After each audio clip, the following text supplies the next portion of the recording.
2, 1, and we are recording with Mr. Bruce Sackman. As I was just saying to you and to everyone that's listening, I'm dog sitting for a friend, so obviously I'm not in my studio with my good camera and microphone. I'm also under the weather, so the video and audio quality is going to be a little less, and my hosting quality is going to be a little less. So, but Mr. Bruce Sackman, who you were in you were my first 20 guests, and I think my subscriber count has about doubled since the last time you came on. So, could you introduce yourself for all the new listeners? Yeah, well, first of all, I'm happy to hear that it's doubled, and I'm not surprised because I think you do a really good job uh, hosting this. So, a little bit about myself. I am the retired special agent in charge of the U.S. Department of Veterans Affairs Office of Inspector General. And I was responsible for all major criminal investigations involving the Northeast United States. So that means all the VA hospitals and medical centers and clinics from West Virginia to Maine. If there was any criminality, serious criminality, then that was my responsibility to investigate. And I had 5 officers across that area that reported to me. So I retired from that job in 2005, and then I went to work for a major healthcare system in New York as the director of their internal investigations. And I did that until 2020, and for 15 years. And I thought I was just going to just retire, Mhm. but I found that retirement is not really for me. It's for some, I get it, but it's not really for me. So I recently got appointed as the Assistant Inspector General of Nassau County, Long Island. So that's my life in a nutshell. And and we so for yes, and you'll have an awesome book called Behind the Murder Curtain for anybody listening. I highly recommend it. It's all about taking down medical serial killers. And I believe you and I touched on this loosely probably about a year ago. um, but I kind of want to go more in depth, and I'd like to hear your take on it about what you said, fraud relating to COVID. Yeah, sure. In every disaster, there's always a small amount of people that will take advantage of that. And they will use that situation to make money, to commit fraud. I remember we saw it right after 9/11, and remember how terrible 9/11 was. But there were people not only claiming that they were there who weren't there to get benefits, but there actually organized crime was stealing things right out of the site that was there, including some of the people who worked there. And it's so heartbreaking because the overwhelming majority of people involved in this disaster relief are the most honest, hardworking, dedicated people you could ever imagine. And it's so unfortunate that all their outstanding work gets tainted by this very small group of people in every disaster, I don't care what it is, who will take advantage of it. And of course, COVID-19 is no exception. And I'll give you a number of examples of this, all right? One of the first ones I ran into was a traveling nurse. Now, what is a traveling nurse? Well, I'll explain it to you. When COVID hit, there was a severe shortage in many locations of doctors and nurses because the hospitals were overwhelmed. I mean, there were beds in the hallways. Things was just as terrible as you can imagine. Mhm. And these wonderful doctors and nurses were working like 24/7 around the clock. And it was brand new. They really weren't quite sure what all the right therapies and everything would be. But they worked so hard to do a great job. And what happened was because of this shortage, a number of hospitals were looking to recruit nurses from other parts of the country. Maybe they were retired, maybe they were unemployed at the time, to come in and work in the hospitals and help because there was such a shortage. Right? And these people, they were traveling nurses, and they would travel from one state to another state, and they would go into the hospital all with the idea of helping save lives. And overwhelming majority of them did just that. Uh-huh. Now, when you would come to a new hospital, some of them may not really understand that hospital, the new hospitals, policies and procedures, how they did things, but eventually they would get acclimated and they would really try their best. But in this overall universe of wonderful, dedicated traveling nurses, there were a few that traveled for another reason. They didn't really travel to help patients. They traveled to obtain narcotics for themselves, narcotics that they couldn't get because either they were fired from another hospital or they resigned from another hospital. But because it was such a crisis situation, there really wasn't time to do as a thorough background investigation as you normally would. Because the people are coming in and they're dying, and we need nurses and doctors right now, and I can understand that completely. Yeah. So let's talk about this one traveling nurse I met. We'll call her Brandy. That's not her real name, but Brandy, okay? So Brandy came into a hospital in the New York area to work in the emergency room because that's where all the people are coming and that's where they need help, okay? And she was very, very personable, and people liked her, but they noticed that she seemed to spend a lot of time in the narcotics area, in the medicine cabinets. And they said, well, maybe because she's brand new, maybe because she doesn't really understand the procedures and all right? Maybe that's the reason. Now, in order for a nurse to withdraw narcotics from the medication area, they need to have a signed order from a doctor. Mhm.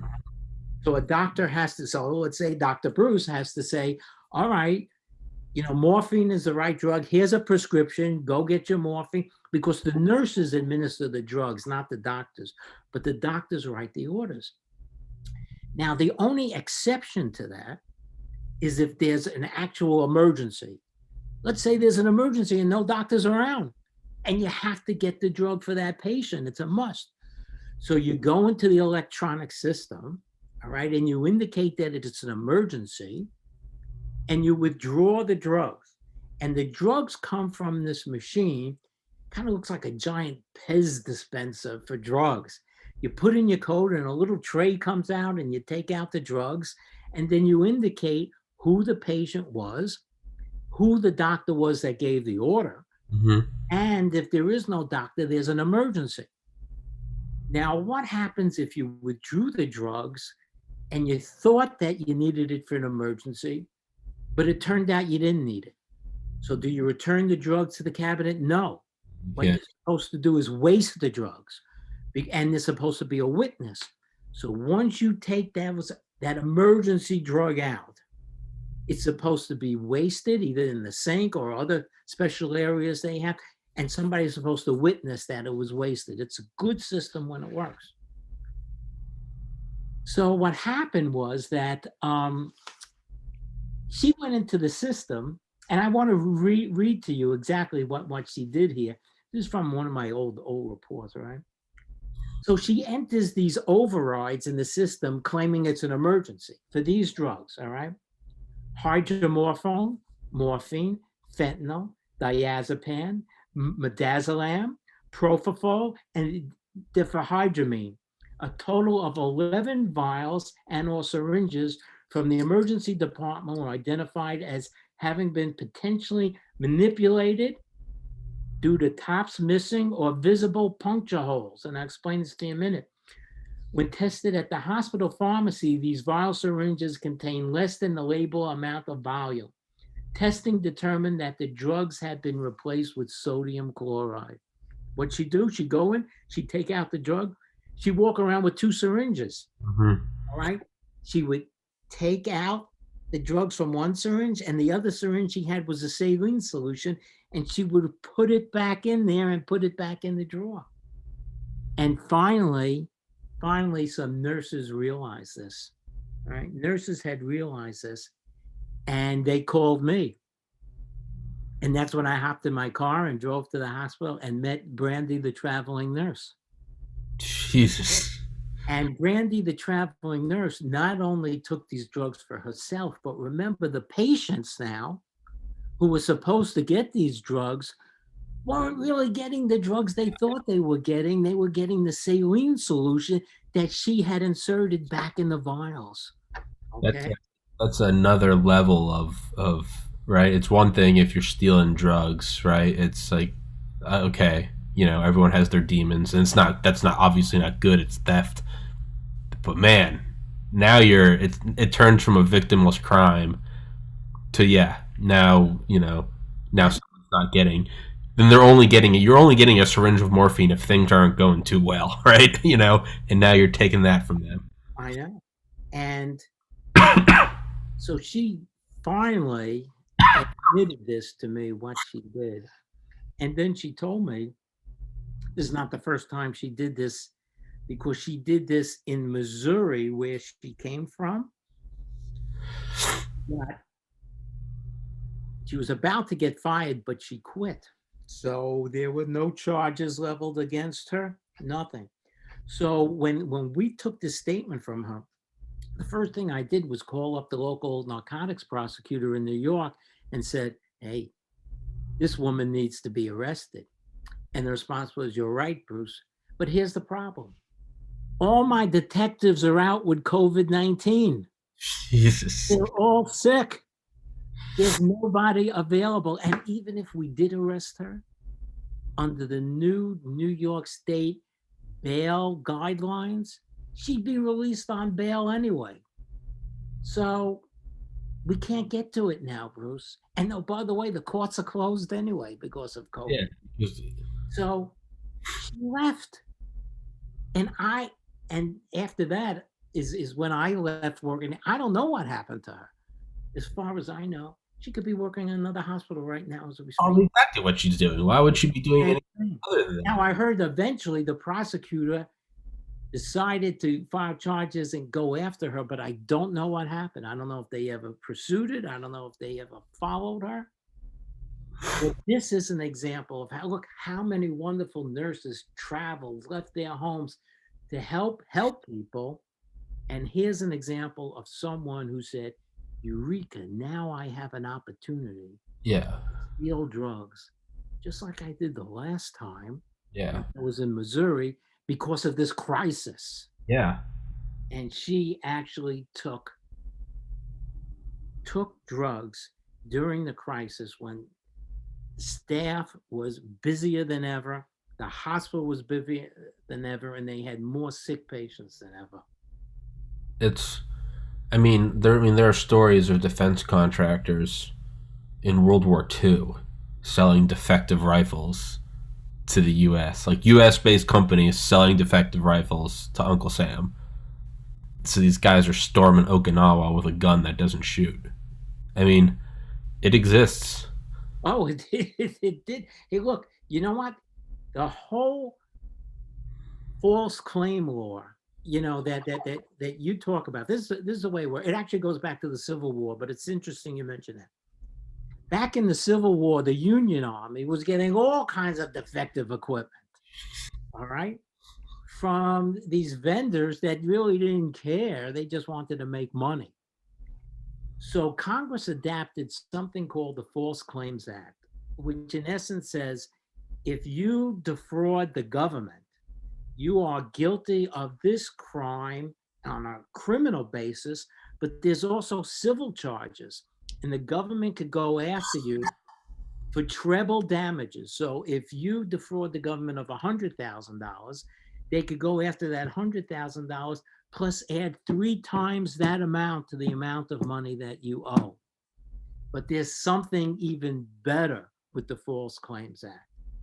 There's something called a key tam lawsuit. Have you ever heard of this? I'm not. Most people have not.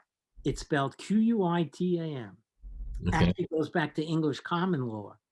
It means he who sues on behalf of the king and himself. And this is the way it works. Let's say you're an employee of that defense contractor that's selling those defective arms to the Defense Department, all right? And you know that they're intentionally doing it. Well, there's two things you could do. You might go to management and tell them to stop it. And maybe they'll say thank you and give you a certificate suitable for framing for being a good employee. Yeah. Or you could file a key tam lawsuit. Now, what is a key tam lawsuit? This is the way it works. You go to an attorney and you say, attorney, I know that my company is intentionally defrauding the government.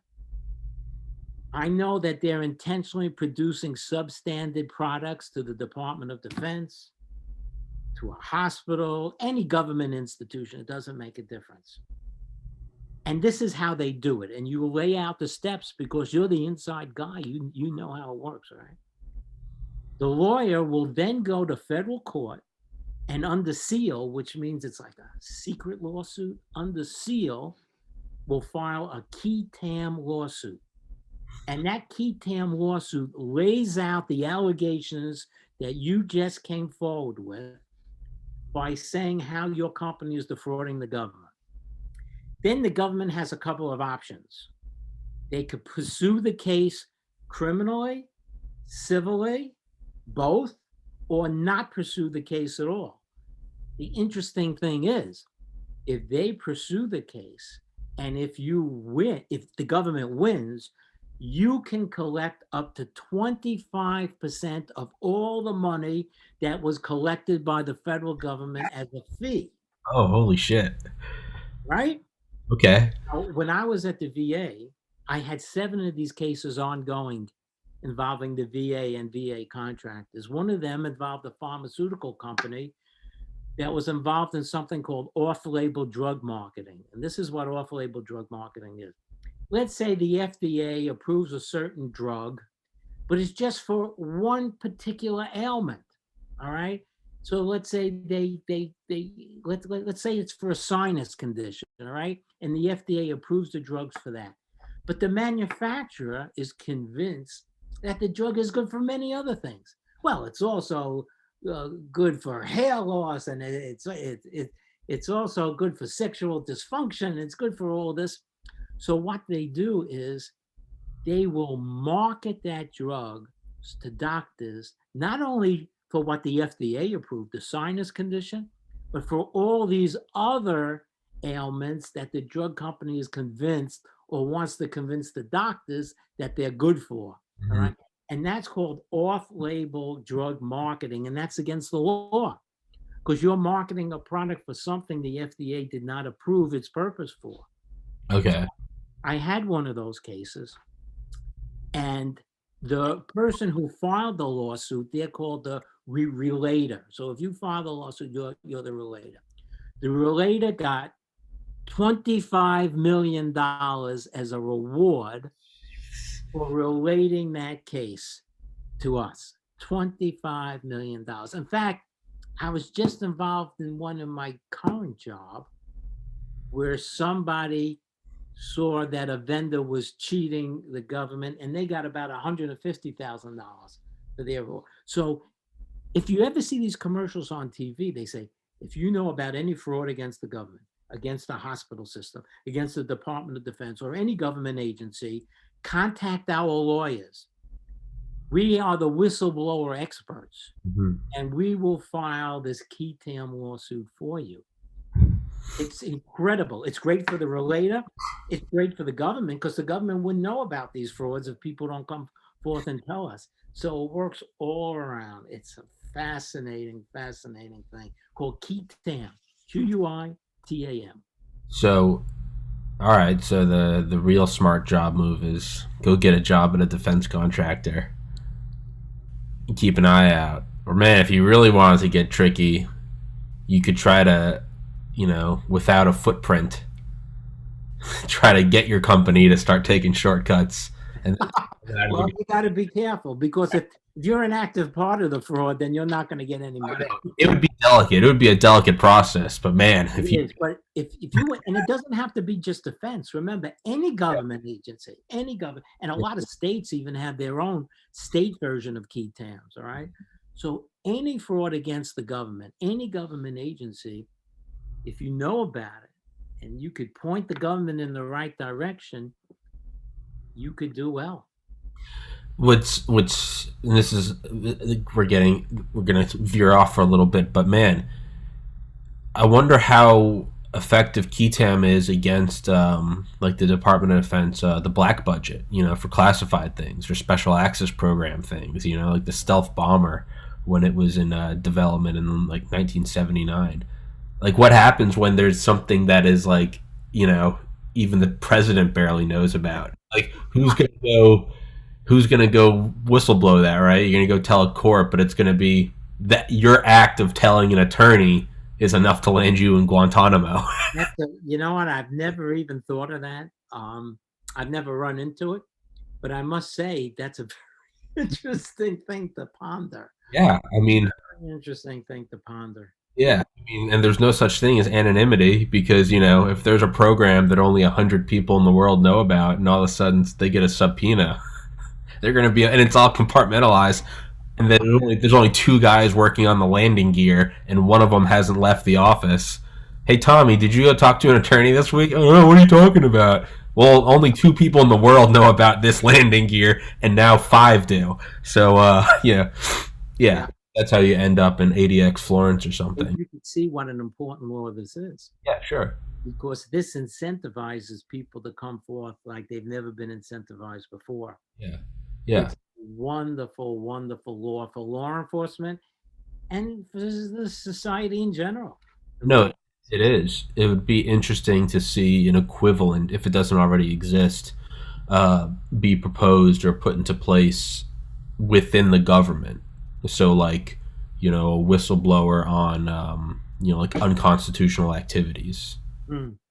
Because they're often punished, they're often jailed, they're often, I don't know. I mean, again, you'd have someone like a Snowden, right? It's people either love him or hate him. Some people look at it and say, "Oh, he exposed the national security state." Other people say he's a Benedict Arnold, right? So I don't know, but we're veering way off. I'm sorry, this dog's drunk. No, that's quite all right because it's all part of the fraud topic that Yeah, we're. yeah, yeah, yeah. It's all part about fraud. So let me give you some other examples. Sure. Unemployment. There are how many hundreds of thousands of people on unemployment across the country. All right, because of COVID-19. Look how many restaurants and businesses. So terrible. So many people wound up on unemployment. And because it's a crisis, that means often that many of the safeguards that are normally utilized to verify and corroborate claims were not utilized because it was a crisis situation. All right. And once again, the bad guys take advantage of it. Hmm. So one day I'm sitting at my desk and I get a phone call from a physician who says, Bruce, I just got a letter from New York State unemployment saying that my employment benefits have been approved and here's how much money I'm getting. And he says, but I never ever applied for unemployment. Uh, and why is it saying that I'm getting this money? I never applied. Well, the next thing you know, my phone's ringing off the hook. Doctors and nurses and employees all throughout the healthcare system are getting notified by New York State unemployment that their benefits have improved and the checks are going out. But they're all actively working. None of them has ever applied for unemployment benefits. So what the heck is going on here, Tommy? What the heck is going on? Then I find out that this is going on in almost every state in the union, Jesus. involving millions and millions of claims of unemployment insurance that were totally, totally bogus. And this is what they think happened. They think happened. Remember a couple of years ago, there were some big data breaches about some of the firms that have all your financial information, the credit reporting bureaus. The facts.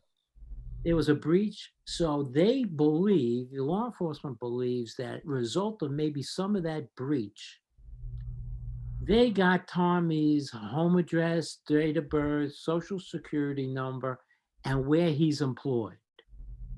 And what they would do is unbeknownst to Tommy, they would file a claim for unemployment insurance, new address, which was their address, or a post office box, or sometimes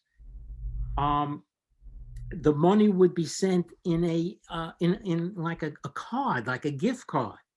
So it wasn't even checks. It was such a rush to get money out to people that the government that was their number one priority, get as much money out to as many people as possible. It turns out that people in prison were getting unemployment insurance. All right. There have been literally millions of these cases throughout the United States involving billions of dollars. I think California got maybe hit the worst. And then about 3 weeks ago, my daughter-in-law comes to me and she says, I just got a notice at work that they have my claim for unemployment insurance, except I'm still working and I never filed for unemployment insurance. So my own daughter-in-law got one through her organization. All right. So this is a major ongoing COVID-19 scam. It involves the unemployment insurance program. And again, a well-meaning desire to get as much money out to as many people as you can results in fraud. And I'm not the only one. All my contemporaries knew that once these programs came out, they were going to be ripe with fraud. We knew it. Yeah. We knew it because once you drop all the safeguards that you've developed over the years in an effort to get money out fast, you're going to pay for it in the long run. Yeah. And that's what happened. Another program is this PPP program. Mhm. With this PPP program, helped a lot of businesses. It's a paycheck protection plan. Mhm. And the way it works is that if you didn't have any income because of COVID and you have employees that you can't pay and rent that you can't pay, the government was actually giving you money to make those bills and to pay those people under the paycheck protection plan. And the way it worked is that you would have to send in a copy of your last tax return to show how much money your business earned and what your expenses were and all of that. And then based on that, the government would technically lend you money, but in reality, it was a gift Mhm. because they would waive most of it, right? They would give you the money. So if you had 10 employees, Tommy, you could keep paying those 10 employees. You had to prove to the government that you had those 10 employees Mhm. by either W-9s, W-2s, whatever. So as soon as this came out, we knew what are the bad guys going to do? They're going to take advantage of this. They're going to create all kinds of bogus paperwork to Mhm. send in the government. They're going to claim they had 100 employees when they only had 10 employees. They're going to claim they had multiple corporations when they only had one corporation. They're going to take advantage of this immediately. And that is what happened. The amount of PPP frauds is outrageous, totally outrageous throughout the country. And the Justice Department, they've set up special teams to investigate this and all of that because some companies got loans in the millions of dollars. And there are all kinds of stories about guys who created, bogus corporations and listed all these employees they never had, collected all this money, and then was seen at the local Ferrari dealer buying Ferraris and yachts. Again, all these well-meaning programs, people will take advantage of it, and it's really terrible. You know It's what? Go ahead. I'm sorry, Ty. no, no, no. I was yeah. It's always a small number that seem to destroy it for everyone, but that almost kind of seems like it's almost like a physical law. But I was thinking with this, like, my mind kind of looped back to the key tam. Man, what if they found out that there was like coordinated fraud with this the stimulus bill, the third one, 1.9 trillion. Let's call it 2 trillion. I Man, can guarantee you, I could guarantee you at least, at a minimum, 10% is fraud, is going to be fraud absolutely. at a Well, minimum. I mean, you gotta think of, and this isn't a left or a right thing. This is Yeah. just these sleazeballs, right? These sleazeballs in the Senate, right? If you can send, however much of that stimulus bill is going overseas to NGOs in other countries. I mean, come on, you don't need two brain cells to see. The low hanging fruit is, oh, I can't believe they're giving our money to gender studies in Pakistan. But it's not. That's not where it's going. It's going there, and that program is going to make a donation back to the senator who helped pass it. In reality, it's the senator is facilitating from the treasury to his own pocket. It's just got a couple pit stops along the way. Man, what if some congressman or woman came out, found out that there was fraud? Man, 25% of 2 trillion, Well, just like it's interesting you say that, Tom. I often wonder why somebody would want to raise millions and millions of dollars for a job that pays $200,000 a year. huh? Really makes you scratch your noggin, right? You know, I think I would know if somebody said, "Well, this job pays $200,000 a year, but you have to raise $20 million to get it." I don't think I would be interested in that. But maybe, just maybe, there's a little bit more than that $200,000 I'm going to see once I get that job. what are you saying, Bruce? Are you saying that gets a little hairy in there? That they're not all upstanding Boy Scouts? I mean, Yeah, right. It gets right. Well, I mean, because the logic would dictate if you're capable of raising $20 million, why would you not pocket the 20 million? yeah, I mean, I don't, well, because that might be small change compared. Well, that's exactly why. Anyone else, if it cost me $20 million to go get a job, well, geez, man, take that 20 million and then screw the job, right? Job's only worth 200, unless it's not just power. You're in control of the coffers of the United States government. You can kick 1 trillion here and there. It must be an interesting world to live in. It Must must be. It really. must not all be squeaky clean in this, which to me is just shocking. The idea that they might be corrupt, hearsay. Well, let me talk a little bit more about some of the COVID-19 things. Yeah, yeah.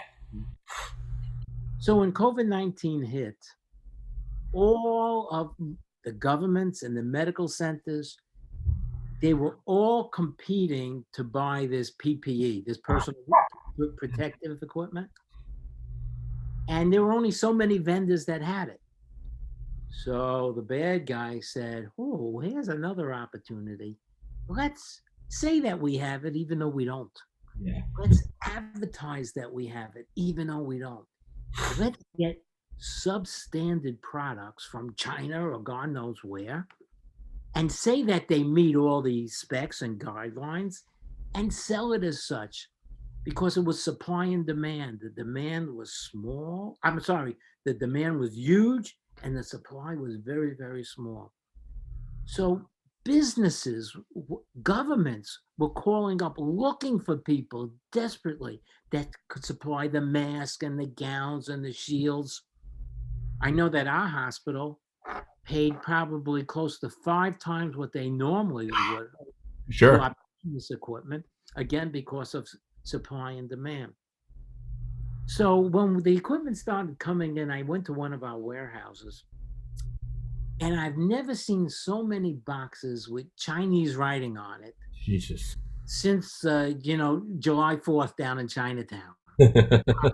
They are boxes all over with Chinese writing on it. In fact, some companies would actually lease an airplane, have the airplane fly to China, pick up the equipment and bring it back. That's how much of a shortage that there was. Right. Then it turns out, first of all, a lot of this equipment did not meet the standards when it was tested as advertised.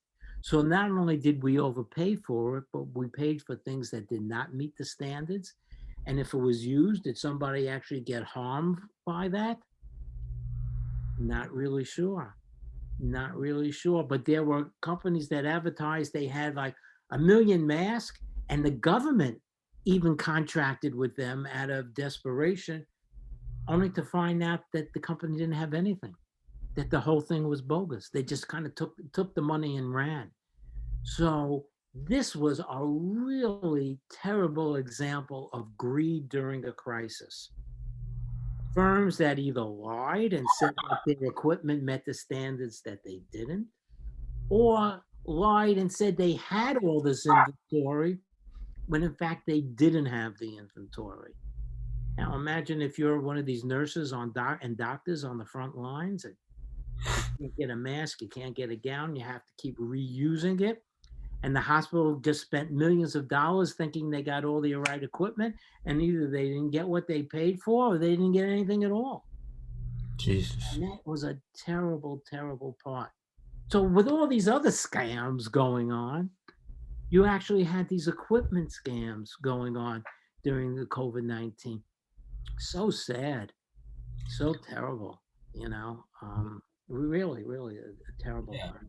It yeah, and it sucks because then there are also, that dilutes the good people.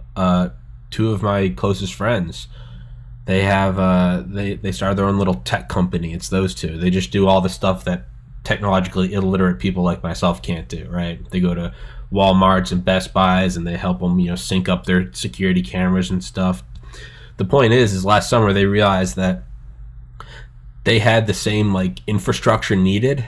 Like they had the van, right? They had the mileage, they had the whole, and they realized like, wait, we can just put plexiglass in here instead of wires, and we go up and down the eastern seaboard anyway. Why don't we just start going to gas stations and installing the plexiglass barriers? And they made a killing, completely genuine, completely just beautiful capitalist the microcosm of America. Hey, look, there's no crime. There's no crime if there's a crisis of helping solve the crisis in a legitimate Oh, fashion they just pivoted. Yeah, and making money. That's fine. yeah, That's fine. You know, as long as you're charging a fair price and not abusing people. I mean, yeah. that's fine. There's nothing wrong with that.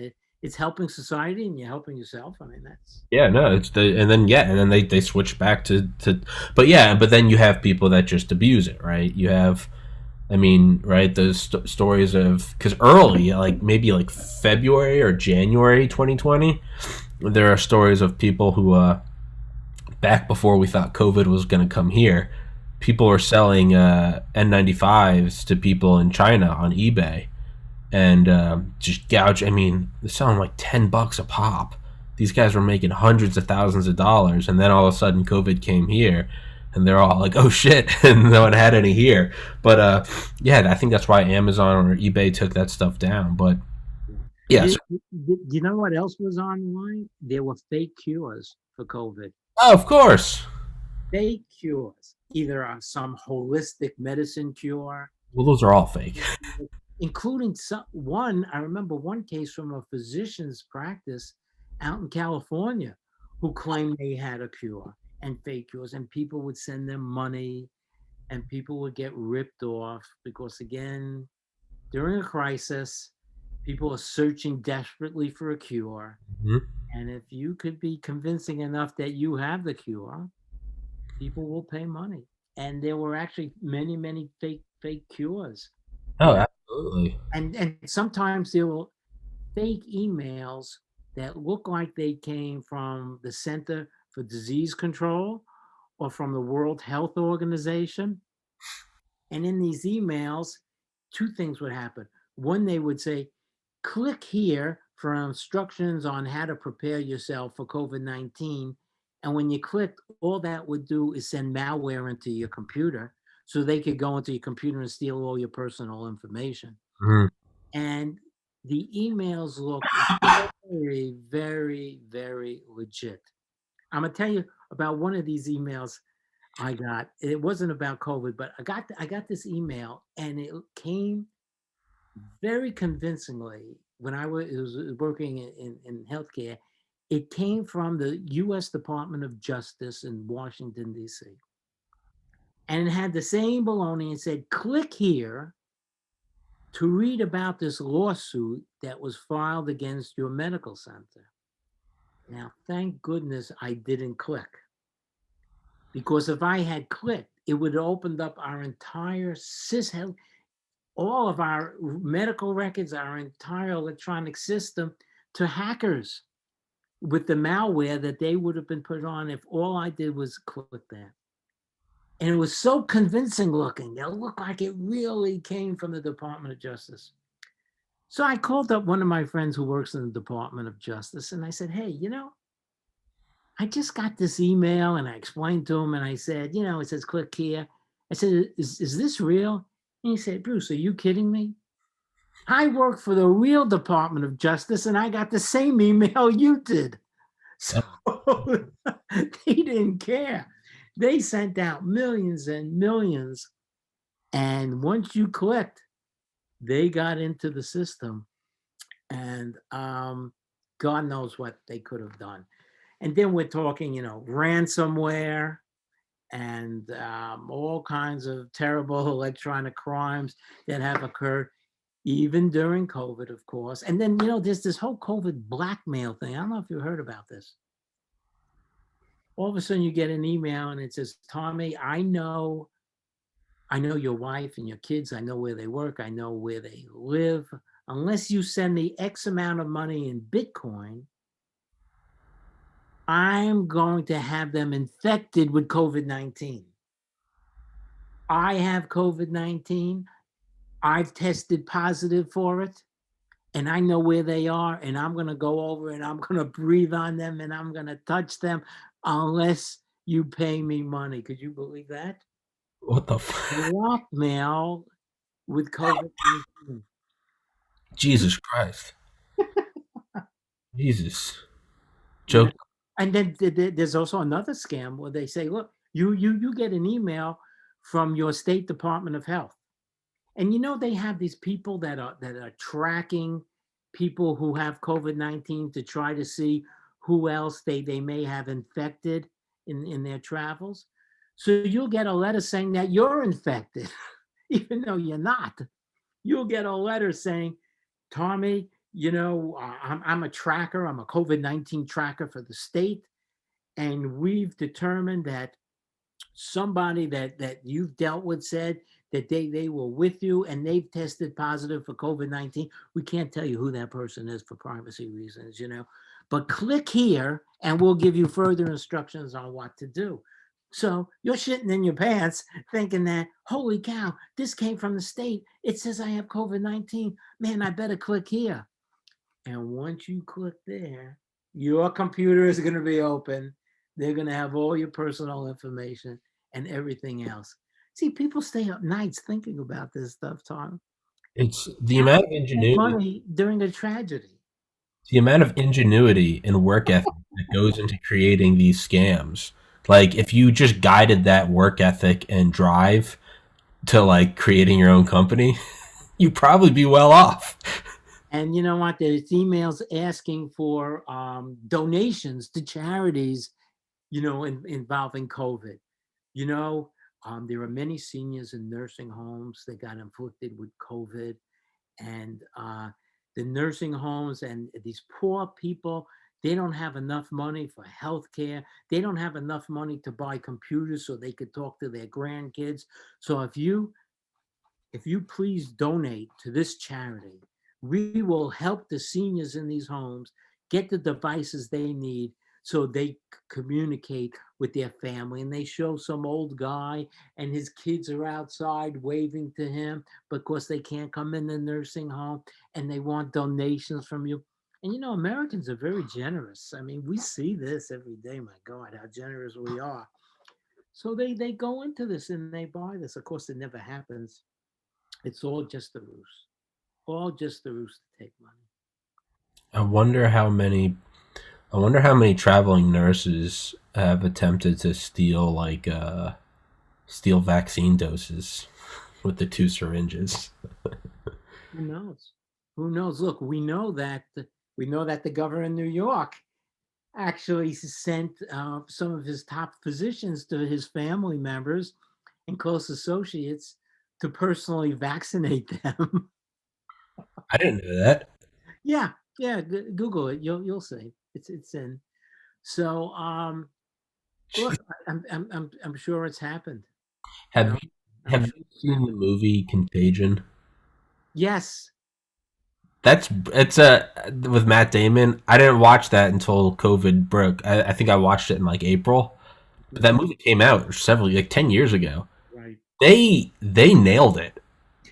They nailed it how it all unfolded. Granted, that one actually killed like 90% of people, but they absolutely nailed that. Yeah. Well, there is a case in Germany. Talk about serial killers. There is a case in Germany where a physician was charged with murdering patients on the ICU who had COVID-19. What the hell? Um, he said, in his opinion, they had suffered enough. It was a mercy killing. The families didn't think so.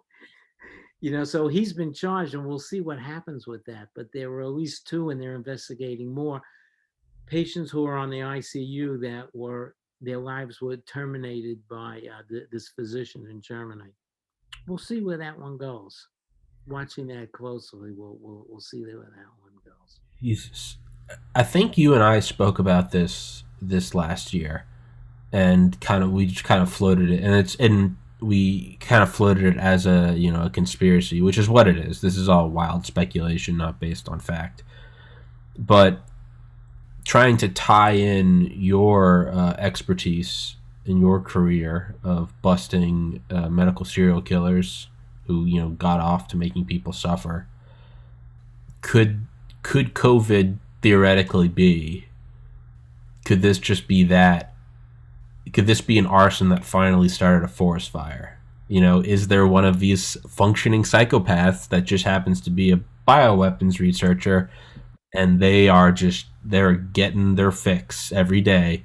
It's the kill that keeps on giving. They can turn on CNN every day and watch the death count. Yeah, very scary. Look, I don't know. I think most people are very suspicious of the World Health Organization, Yeah. saying that the Chinese Communist Party had nothing to do with this, the lab had nothing to do with it. Now, whether what it was an accidental release or an intentional release, I don't know if we'll never know the answer to that. Yeah. Most people are having a lot of trouble buying the theory that it came from the wet market. Mm-mm. It's just too coincidental that their bio research lab happens to be around the corner. It's just a little too coincidental. So I hope one day we get the definitive answer. I'm not sure if we will. I don't think we'll ever be able to know if it was. I mean, unless there's just like red-handed like smoking gun evidence, like video of someone on releasing a vial. But I think most likely, in all of my experience with bioweapons, nil, is it was created in a lab, just like a million other weapons that never get to see the battlefield, and it got out by accident. It Yeah, you know what? I think it may have. I'm not sure where it started. I think it went in the lab, and I think it may have been enhanced in the lab Sure. as a weapon. It may have been enhanced in the lab, and then whether it was actually intentionally released or accidentally released, I really don't know. But I remember early on when this whole market theory was being put forth by the Chinese Communist Party, I read an article, and somebody quoted the Israeli Mossad early on when this first came out, saying that story is bullshit. It all it all came from the lab, And then I didn't do anything else, but I remember reading that story. Now, the Israelis are pretty good in the world of intelligence and espionage. Um, They're pretty good in this business. And if that was something that they put out, I tend to give it some credence. yeah, I mean, yeah, I don't. I think there was a lot. You know, if this was a thing that went out and just killed 6 billion people and ravaged the world, I'd have a hard time thinking it was, unless it truly was like a psychopath to depopulate the world, maybe. But it's just enough that people die, but it's like such a laid back pandemic that I mean, I remember thinking, I was like, yeah, it seems like asymmetric warfare. You have riots in Hong Kong. You have a president who is tackling your trade deficit and currency manipulation that no president's done in the last 40 years. He's messing with your gravy train. You don't, and you know you can't take the U.S. military wise. Why not release a virus? I don't know. I mean, I don't Yeah, know well, no, I hope that didn't happen because that would really be terrible. because that's going to open the door to on And the even if it did happen, of course, a lot of people would never believe it, no matter how much proof yeah, it wouldn't matter. you presented. And I don't even know if they would do anything about it. I mean, what are they going to do? The whole world is so dependent on China Yeah. for so many things that what are they going to? They haven't done anything at all. I mean, if God forbid, let's say this virus had come from Israel, I feel sorry for any Jewish person, man. The whole race would be That'd be done. prosecuted. That'd be done. The whole race would be done. It's And so China, look, these idiots that attack Chinese people because they're Chinese and the virus came from them. I mean, they're really freaking morons. some knuckle draggers. Yeah, it's just, the Chinese Communist Party is not the average Chinese person. Chinaman. Their view is different. I mean, we love our Chinese American people. Why are people attacking them? They had nothing to do with it. It's but people always look for a scapegoat, and Mm-hmm. Yeah, it's to put the conspiracy hat on even more snug. The first thing I thought, well, the very first thing I thought I was like, oh, Wuhan, China. Looked up and I was like, oh, there's a bioweapons lab there. Like that's so right that your mind immediately goes to, well, that's a little sticky, right? That's got to be their weapon.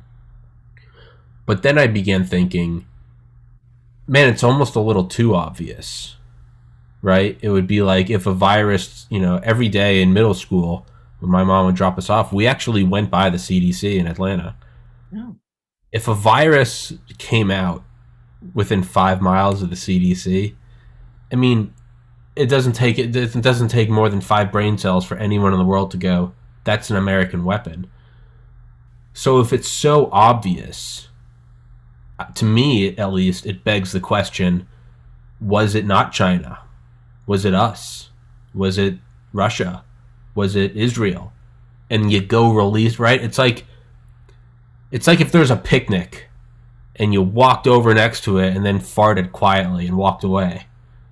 The one guy there, surrounded by a bunch of beautiful women, they're all like, gross. And it's like, why would that idiot fart around all those hot girls? And it was like, well, maybe he didn't. Maybe it was Tommy because he wanted the hot girls. I mean, I mean, right? But I mean, it's almost a little comical, right? It's like, where'd the bioweapon come from? 5 miles from the Chinese. I mean, to me, that seems like a pretext for, I don't know, someone wanting a U.S. China war. Like, it no, seems. I hope that we get an honest investigation, evaluation of what happened, but I don't think it's possible because the Chinese Communist Party is never going to allow that. Yeah. And unless somebody comes forth and has some serious evidence that they could produce, I don't know if we'll ever know. Yeah. I mean, I hope so. maybe it was a rogue. It doesn't have to be a monolith. Maybe it was a rogue researcher, some Yeah, disgruntled. but I feel sorry for him and his family if he came forward. because the Communist Party would eliminate him and anyone associated with him immediately if that came The forward. case, he was probably eliminated Yeah. before 2020. Yeah. If do you remember early on there was a scientist, Chinese doctor. Chinese doctor, and then he expired. Remember, like Yeah. he was on YouTube and he was talking and he was sick and he was saying what happened and then he expired. Just coincidentally died. Yeah. Yeah, man. I don't know. I don't know. Maybe the reality is the scariest one of all. And it really was just a thing that happened in a wet market down the road from a bioweapons lab, and that's how fragile reality is. Maybe that's what happened. Could be, but with all the incidents and conspiracies and everything that we've lived through our lives, we have a tough time believing it. And who knows? I can't say for a fact. Wouldn't that be something? It would be something. I mean, Maybe we would just refuse to believe it, like a lot of people refuse to believe that Lee Harvey Oswald was the only gunman. yeah, Knowing there have been a lot of investigations and a lot of evidence to show he was the only gunman. Not that he was the only one involved, maybe in a conspiracy, but that he was the only gunman. There's still people who believe there were shooters on the grassy knoll and shooters here and shooters there. You'll never be able to convince everybody. it's what the author Gerald Posner said, the author of Case Closed, a book about JFK. I had him on my podcast, and I think it was in his book he said it. Maybe he said it on the podcast, but it was the best explanation I had ever heard. When when one person dies, it's easy to think that they were killed by one other person, and that's the end. With the Holocaust, 6 million Jews were killed, but your mind can make sense of it because it's Hitler, just the most evil man ever. Your mind balances the equation, right? It goes, oh, Hitler. If you heard a really big roar, but then there was a cat, it doesn't make sense. You're looking for the lion. So when you have JFK, handsome, intelligent, maneuvered aside of the Cuban Missile Crisis, they called the White House Camelot. He's sleeping with Marilyn Monroe. I mean, the dude just got like a royal flush of genetics, just like perfect. When that guy gets killed by a psychopath like Lee Harvey Oswald, who is above everything else just pathetic, your mind can't. How did that guy get taken down? If someone kills Tom Brady, my brain isn't going to let me think that it was just some, fan. You're going to go, there was a conspiracy. So when JFK gets whacked, I get the searching for the shadowy CIA, KGB cabal, because you almost can't come to terms with that. So if it's like COVID comes out and shuts down the whole world, you almost can't. It didn't come from a bat. Like your mind's searching for a bigger answer, right? It could very well be, Tommy. Very well. I know. Oh, Let's- okay. Mr. Sackman, All righty. always a pleasure. Always a pleasure here as well. Thank you for reminding viewers about the book Behind the Murder Curtain. Murder Curtain. It's on Amazon. Go get it. I legitimately enjoyed it. It's terrifying. Actually, I don't know. Don't get it. It might scare the shit out of you. It definitely scared me. It's all about medical serial killers. These guys with body counts 70, 80, 90, true psychopaths. I mean, it is some shit that you'd watch on like a drama series, but it's real. And Mr. Sackman busted them. It's all true. And I don't know if you saw, Tommy, the episode. There's a show called Very Scary People. Very Scary People is on CNN HLN. And the last two shows of that series are on Swango. It's called License to Kill. And you'll see me on there, and it's done really well. It's 2 hours. Okay. 2 hours about Dr. Swango, who killed about 60 of his patients throughout the world. So if you get a chance to watch that, it's really good. It's really done well. That's terrifying. It's, again, for everybody listening, grab the book. I'll put it in the description. It's fantastic. It's terrifying, and it's eye-opening. You realize that it's not all peachy. There are some There's kind of like what we talked about today, you know, the one bad apple. It's what you describe a lot in your book is like, man, these guys are true demons because they know where to hide. You hide amongst the doctors, which in our social structure are the highest caste, right? Intelligent, and they help people. It's like you can't get better, and they hide amongst them. Exactly. It is.